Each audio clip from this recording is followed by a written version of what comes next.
Well, I'm so very honored, but just overwhelmed and so excited this morning to see what God is doing. And as I will share in just a few minutes, we have a special need child, and he'll be 27 in September. So I've been doing this for a long time, and I've never really seen anything like this before. So my heart is full and overwhelmed, and just so thankful to God for people with a vision. Pastor this morning said it, where there is no vision, the people perish. But where there is vision, God just has such an avenue to work. They've asked us to open in prayer, so I would like you to join me as we ask the Lord's blessing on this session. Dear Lord, I pray that today will be a day that honors and glorifies you in everything we do. I thank you for this opportunity, Lord, that I have to just share your story that you have worked in our family's life. And Lord, I know that the people sitting before me here, so many of them, Lord, probably have children that are so beautifully and wonderfully made. But Lord, probably have struggles that we won't even be able to fully understand, all of us today, because of the just time limits. But what a great thing, Lord, that you know all of us. You know all of our stories. You know all that you're doing in all of our lives. And so I just pray that these next few minutes we have, God, will just be encouraging, and that, God, as we look into your word, that we will see that you are a good God, and you have a plan, and you have a purpose for everything you do. In your name we pray. Amen. In 1996, the Lord blessed my husband and I with twin boys. Boy, that was exciting. I mean, instant family. And we were just so excited about these two little boys. So much joy, so much fun, very little sleep. But, we were just loving every minute. You find yourself just thinking, wow, is this real? I remember the day they helped us put him in the car from the hospital, and we were like, we really get to just take him home? You're going to let us have them? They were ours, and we were just enjoying everything. As time began to pass, I noticed with the boys that they were developing on different levels. And so one time during just a well checkup, I said something to the doctor. I said, Mitchell's doing things that Michael's not doing. And I remember just very quickly the doctor said to me, now, Mom, he said, they're twins, but they're very different. And he said they're not going to develop at the same stage. They're going to do things different times. The milestones are going to be different. And that brought such peace to my heart, because as a mom, I had already begun to see little things that just were different. And so for a few months, that brought just kind of a calm to what I felt was ahead for our family. And then I remember one day that I went to the doctor for Michael. The twins' names were Michael and Mitchell. But he was sick. I forget if it was an ear infection or maybe just a viral infection. But my doctor wasn't there, so a doctor on call met with us. And so she checked him, and then after she finished, she said, I'm very concerned about your son. She said, has anyone talked to you? And I said, well, I've mentioned a few things to our pediatrician, and, we've watched this. And she's like, your child needs help. She said, I'm not comfortable at all with the development that I see today. And so I remember that day thinking, just kind of taking a deep breath. So she said, we need to get help. We need to start, getting someone that specializes in this to look at what your son is doing. And so that began one referral after another. And those of you who are on the journey understand what I mean by that. We ended up one day in Children's Hospital in Knoxville, Tennessee, and we were to see one of the leading neurologists there. And, of course, Michael had so many tests. And I remember he came in. I'll never forget that day. We were in this little office room. He came in and sat down and, began to talk to us, began to talk with Michael. And, of course, I just went into mom mode and told him what I was doing and what we were working with him and who we had seen. And I'll never forget, he was on one of those little roller chairs, that doctors have, and he rolled right in front of me, and he looked me right in the eye, and he said, you have to give up this hope that you have that this child is normal. This child is not normal. And he said, I do not understand the magnitude of what we're dealing with, but this is lifelong. And he said, you've got to understand that because we've got to help this child. If I close my eyes, I can remember that day just like it were yesterday. I can see the office. I can see the doors on the walls. I know there was a window behind me. I see all of it. And all I can describe it as is it was almost like a 2x4 went across my chest, and I couldn't breathe. And I remember sitting there thinking, I just want to get out of this office. He was trying to help me. He was trying to say things to me. I guess he was telling me where we were going to go next. But I just thought, I've got to get out of here, because this was earth-shattering to me. And that was the day I realized my world has changed. The plans that I had for Michael were not going to come true. As parents, without even realizing it, we have children, and in a way, we just sort of see their whole life stretched out, in front of us. We are so excited, to have them just as these little babies, but at the same time, we're excited about the first time they talk and the first time they walk. I wrote these down: birthday parties, going to school, growing up, getting a driver's license, graduating, going to college, getting married. But on that day, I felt like every single bit of that was just taken away from me.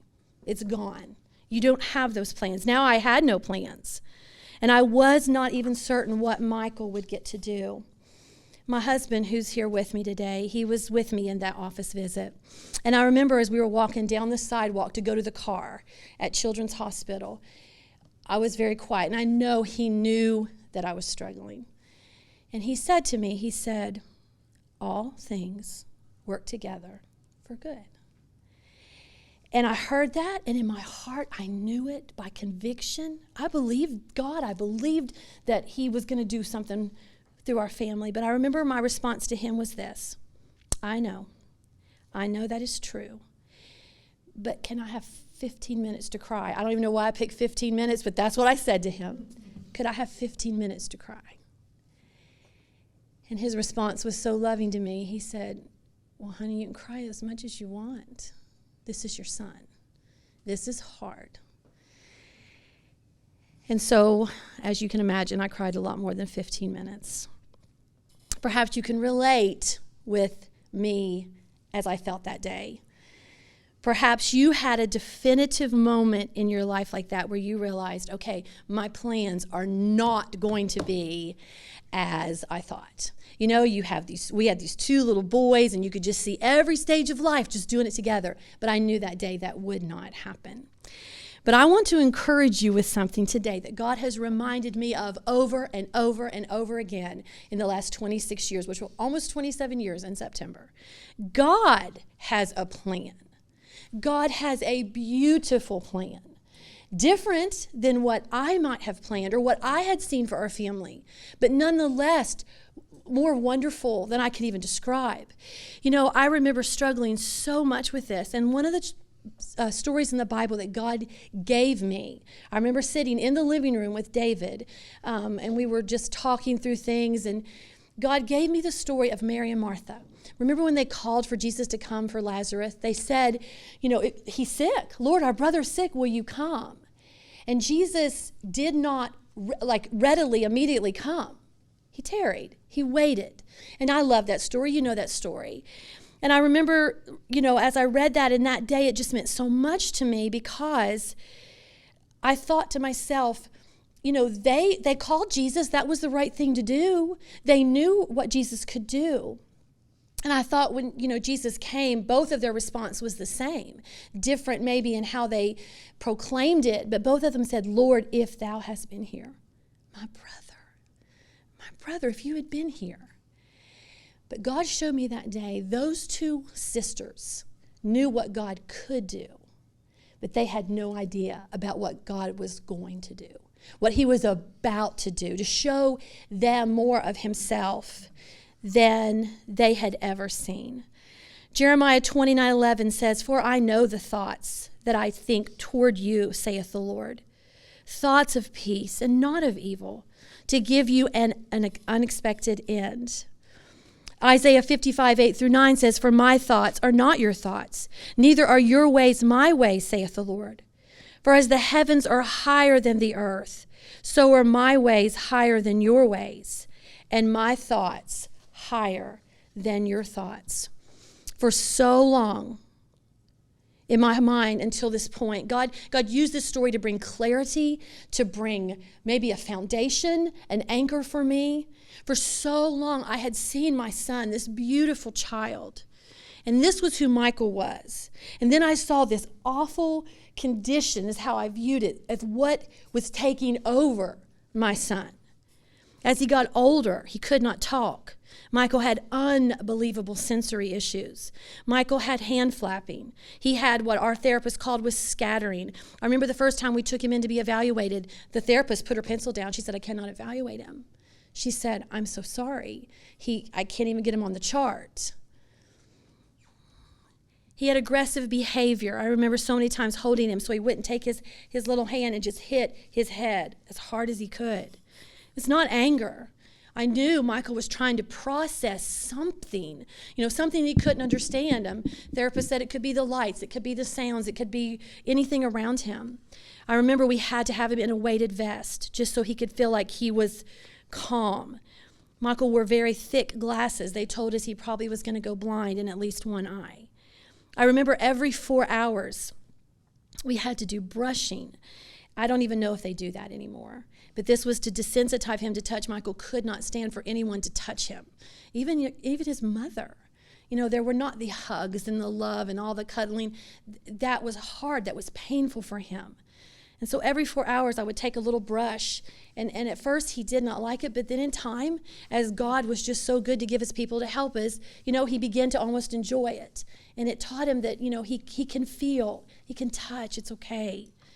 I remember every 4 hours when he was little, I did joint compressions on every joint just to help his little body grow and get strong. And I remember thinking, why is this happening to us? I'd watched so many little kids and even his twin brother. Everything was so easy. Why is my beautiful child just slipping away from me? And then so many people in the greatest of motives and greatest of heart to encourage me would say, God gives special kids to special parents. Have you heard that before? And literally, I would smile, but in my heart, you know what I was saying? I am not special. I am not strong. You don't understand that at night I cry myself to sleep. You don't understand that all day long I'm washing dishes and tears are just flowing. I'm not special. And then, if I would truly admit, I was doing everything with my power to change this. They're saying I'm special, but I'm trying to change this. But through God's grace, I began to learn some beautiful lessons, beautiful things. I don't have to change this. I can't change this. I'm not a neglectful mother. This is not our fault. This is God's plan, and this is a gift to our family. And David and I would get the privilege of having a front row seat in watching God do impossible things. And we have seen it. God chose our hands to be the ones that would care for Michael Gamble while he walked on this earth. God chose us to be the advocate for Michael. We would get the help that he needed. God chose us to train him, to guide him. I thought of the word, this is a therapy word, redirect him. You've heard that. To love him. And by God's grace, let me tell you, we have seen the impossible. Luke 1:37 says this, "For with God, nothing shall be impossible." Nothing shall be impossible. And so today I just want to humbly encourage you. If you have your notes, I do have a handout. It's very simplistic, but just a few things that I feel like God has helped me with. And I stand up before you today encouraged, excited, and so thankful for the gift that God has given us. Roman numeral 1, embrace the plan that God has for your child. Underneath that, I put God has a purpose and a plan for your child. I thought of the beautiful song by Ron Hamilton, who now is with the Lord. And he started that very first verse with, God never moves without purpose or plan. And that is what the Lord has taught me so much. Letter A, trust God. And I wrote these 3 things in here, but guys, I think they're important. God is not limited by clinical studies. Let me tell you, you're going to be given so much information. And I wanted it. I craved it. I wanted to know everything that I could possibly know about Michael's condition. They're helpful. It gives you insight, but it doesn't limit what God's going to do in your situation. God is not limited, number 2, by statistics. 1 out of this many kids. All right, those are helpful. Those are guides. But as you as a parent look at that information that's given to you, that is not God's statistic. That is not what God is able to do. And number 3, I put this, God is not limited by physical weakness. I remember one doctor who was trying, and I had the best. I'm going to talk about that a little bit later, but I had the most wonderful people helping me. And one doctor, with the greatest intention of helping me, said to me, by the time he is 18, there are wonderful institutions who will take him. That was the hope I received that day. And that's what he said to me. But I want to remind you that as helpful as these things are, God can make a way. A pastor's wife once said to me, and it was one of the greatest encouragements I received. She said, Renee, remember, sometimes there's not a way, but God can make a way.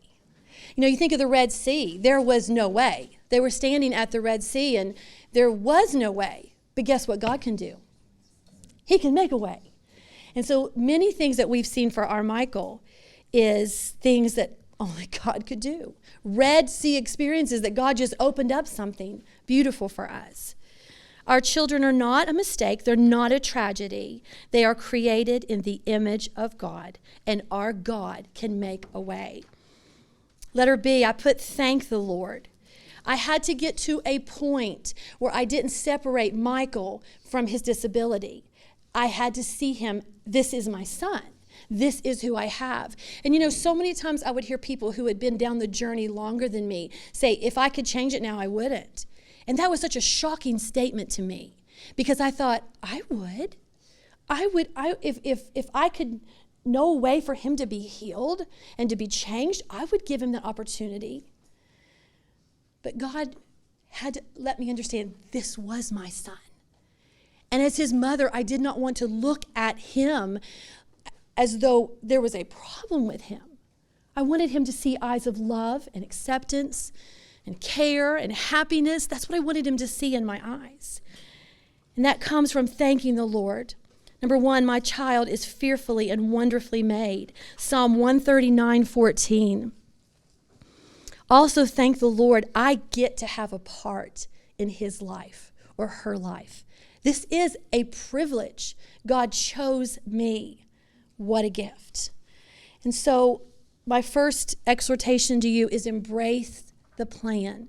Not just endure, not just wish away the time. Embrace it. This is what God has brought to our family. Roman numeral 2. Lean on God's grace for guidance and hope. Lean on God's grace for guidance and hope. Letter A, I have the word guidance. When you get a diagnosis for your child, these were my questions. Where do you start? Where do I start? This is massive. I had this question too, where do I get help? And I'll be truthful with you, in this journey, this was the most daunting task for me, was trying to find out where does he fit? How am I going to get help? Who's going to help us with this? And if you have a child with special needs, you know what happens. This doctor sends you to this doctor, and you're so excited because you think this doctor's going to have the answer. And then you get to him, and he wants you to see this doctor, and then you get there, and you think this has to be it. And and then you go somewhere else, and it's just a journey. That is why I stand here today, and I am so thrilled about this summit. When I looked at the titles of the sessions and I looked at what was being presented, I was just overwhelmed, because what information will be given today took me months and probably years to acquire from Michael. Right now, this was many years ago, and so much has been done, so much progress has been made. And then you have people like today who have just poured their heart, have a vision for children. I watched everything I could. I read everything I could. My husband and I actually went to special need classes on college campuses. Our therapist would help us get into so we could hear what the teachers were hearing. I called doctors in Florida. I remember talking to a doctor in California who told me about a doctor who was doing research in Germany, and that was when you had dial-up email. I can still hear that. It just was, that'll be in my mind forever. And he and I corresponded. I told him about Michael. We worked through a lot of things. And I am so thankful for the help I received. I actually hung on every word. But I want to remind you today that as Christians, we have an amazing resource. We have a promise. And that is James 1:5. If any of you lack wisdom, what does the Bible say? Let him ask of God. This was the breakthrough for me. I just remember when I just said, Lord, I'm going to cry out to you. I'm going to call unto you. I'm going to look for you to help me. And I will tell you, God assembled a dream team for our family, for Michael. I just, as I was preparing this lesson, I thought of the many times God led us along. The first step was a speech therapist named Sonia Hurst. And she said to me, you've got to see Dr. Bill Allen. That's a name that many of you may know. Dr. Bill Allen was young and starting out 25 years ago. He now is one of the most, he's forefront. He travels with Temple Grandin when it comes to autism. This was Michael's doctor. He's the one that first diagnosed Michael.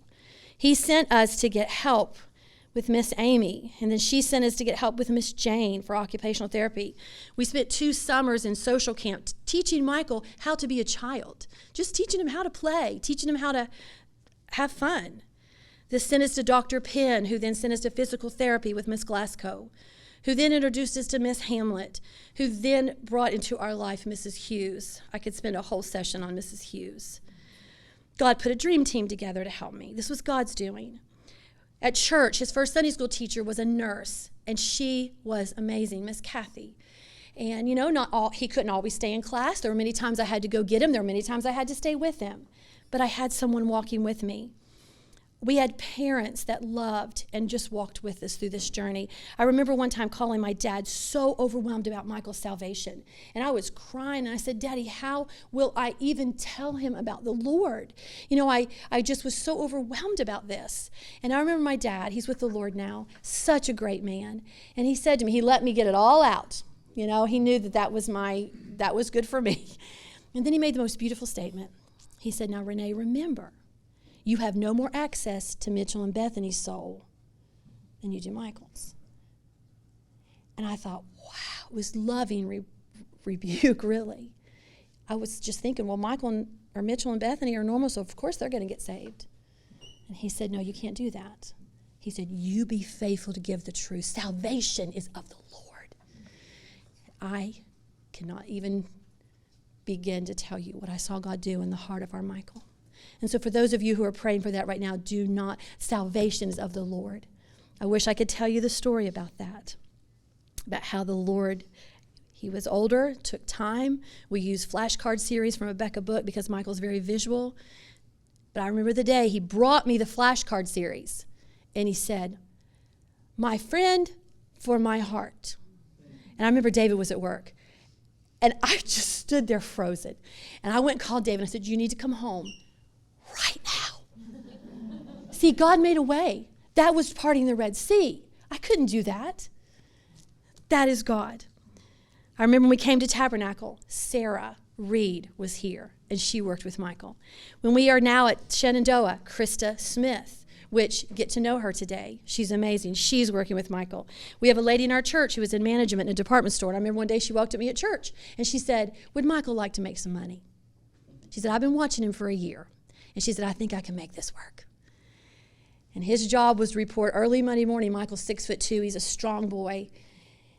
He unloads boxes from a truck. And she said, I'll take care of it. She went to the manager and she said, I'll be responsible for him. This is God making a way. He did it for us. I remember the first time I pulled that car up and dropped him off for work. Watched him get out of the car. Julia was standing there waiting for him. Walk in. I thought, my son has a job? This is the same child that I was told the greatest hope they could give me was that I could put him in an institution at 18 years of age. And now he's walking in to unload boxes. God had a plan, a wonderful plan. I also have in your notes the words hope. Get all the help you can get. That was one of the things Dr. Allen said to me, which I thought was wonderful. He said to me, and as parents, you don't really want to maybe come to the point where you let go of your heart and understand your child has special needs. You want to kind of fight it for a while, and I think he saw that in me. I didn't want that diagnosis. I wanted it to go away. And here's what he said to me. He was so wise. He said, now listen, here's my advice. Get him all the help you can get him because it's not going to hurt him. And if this goes away, you've not lost anything. He said, but if it doesn't go away and you wait, he said, then you are hurting him. And that just freed my heart to just go get what I needed. And so he gave me that hope. I remember becoming as educated as a special educator as I could without an education degree in that. I was ready for each IEP. I knew what questions they were going to ask me, and I knew what questions I was going to ask them. But at the end of the day, the only time that I could keep from sinking was when I realized my hope is in the Lord. Not in how much I've done, not in how great my doctors and therapists are, not in the programs that I can get for Michael. My hope is in the Lord. Psalms 3, 5, and 6 we all know and love. Trust in the Lord with all thine heart, and lean not into thine own understanding. In all thy ways acknowledge him, and he shall direct thy path. I have this one here in your notes, Psalm 42:11. Why art thou cast down, O my soul? And why art thou disquieted within me? Hope thou in God, for I shall yet praise him, who is the health of my countenance and my God. I have this note, rest in the fact that God is in control. Psalm 37:5 says this, commit thy way unto the Lord. Trust also in him, and he shall bring it to pass. I remember when Michael was getting physical therapy, one of the things that they told me that I didn't even realize is that Michael would never cross over the middle part of his body. So for instance, if he had something in his hand, but he wanted that remote, he would put this down and then pick it up. He would never do this. And they told me, they said, that is a very, that's something we've got to, really work on very diligently, because that will be that will alter many things for him in life if we don't fix that while he's little. And boy, they went to work on that. And another thing they said, which I had noticed this, is Michael would always roll his eyes. And they said he does not understand that he can just lift his head up. And I remember the exercise they would do with him. I would take him to therapy. I drove at least an hour, maybe about an hour and 15 minutes for his therapy every Tuesday and Thursday. And I remember one day walking in to watch him, and I had to leave because it was painful. They were trying to get him to look up, and every time he would look down, there was 2 therapists working with him, and every time he would look down, one just lovingly, but would push his head up because they were wanting him to look at something up there. And he would put his head down and try to roll his eyes, and they would just keep pushing his little chin up. And I would see him kind of, struggling, almost like it was painful. And I remember walking away. But you know what? The Lord taught me something through that. That's what I needed to do. So many times we get discouraged because we don't see progress. Those are the moments when you just have to look up. And sometimes, you take 1 step forward, 2 steps back. Sometimes you don't get good news. Sometimes you just feel so defeated. But just as Michael physically was being taught to look up, spiritually, I was being taught, I just need to look up. Because God is my hope. Roman numeral 3. I finish with this. Enjoy the beautiful gift that God has given you. Enjoy the beautiful gift. I remember waking up thinking, this is going to be a hard day. I remember the exhaustion. We did the PEC system with Michael, trying to let him see a picture that he could relate with what we wanted him to do. And I remember trying to work with him on words. I remember one day trying to teach him to say door, just door. And I remember Bethany, our daughter, who was 3 years younger than him, I remember her having a passy in her mouth, so she must have been very little. We didn't let her have it, that long. But anyway, I remember she was sitting there watching me work with Michael, and I would say, door, door. And he'd go, oh! I'd say, door. And I remember her yanking that passy out of her mouth, and she'd say, Michael, say door, And God will create so many beautiful moments in your family if you'll just stop and look at them. The magnitude is heavy. It always seems like it's hovering over you, but it's not what defines who you are. There needs to be joy in your household.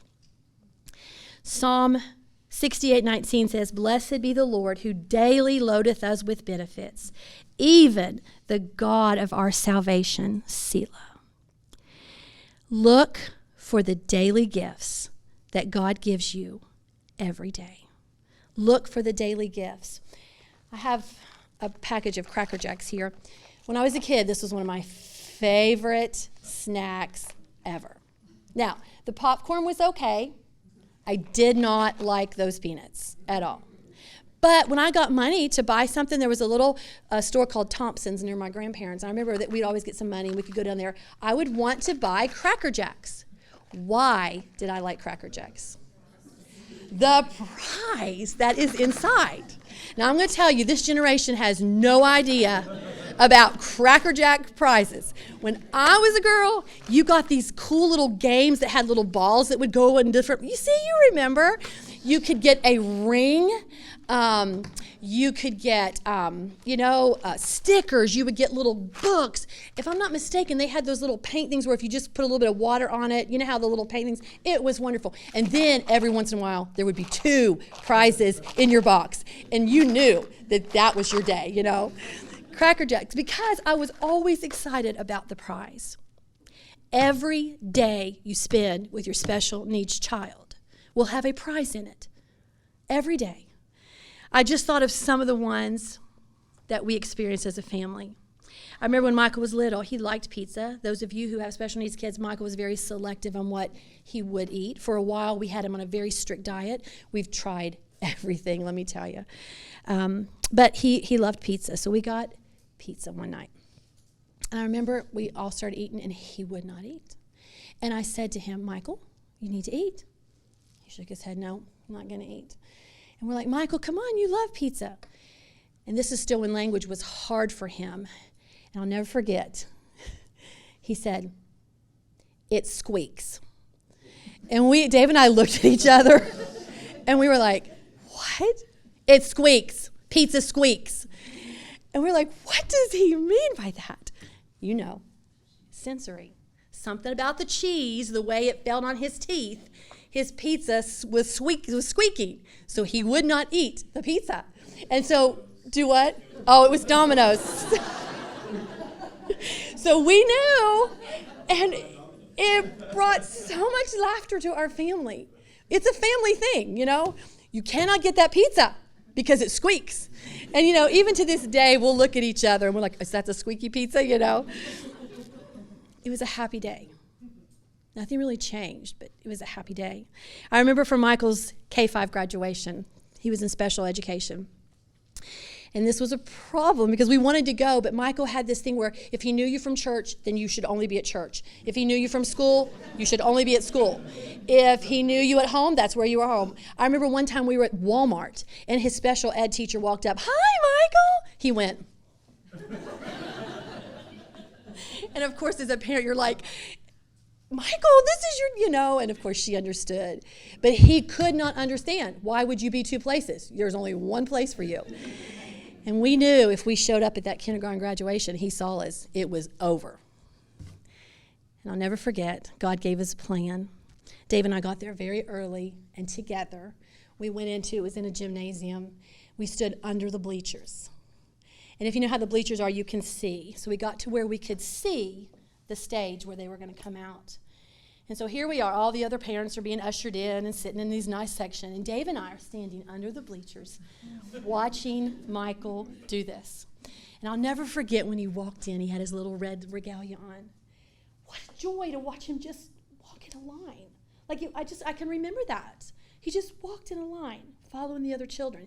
That was monumental. Then he went and just sat down in a seat. And that was monumental, that he would sit there. He kept his eyes, on his teacher. That was monumental, because this child was everywhere, right? And I could have said that day, wow, I'm not out there with those other moms.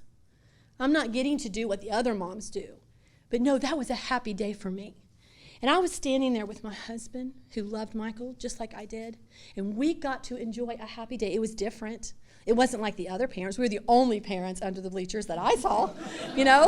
That's not usually where you find your parents. It was a happy day. I remember one time I was getting ready to leave to go away, and I brought Mitchell in. I said, Mitchell, I have to go away. I was going to go away for one day with my mom. And I said, Drew's mom's going to pick you up from school. Oh, that's great, Mom. That's wonderful. He was so excited to get to go to Drew's house. Then I brought Bethany, and I said, Bethany, I'm going to go away for a day.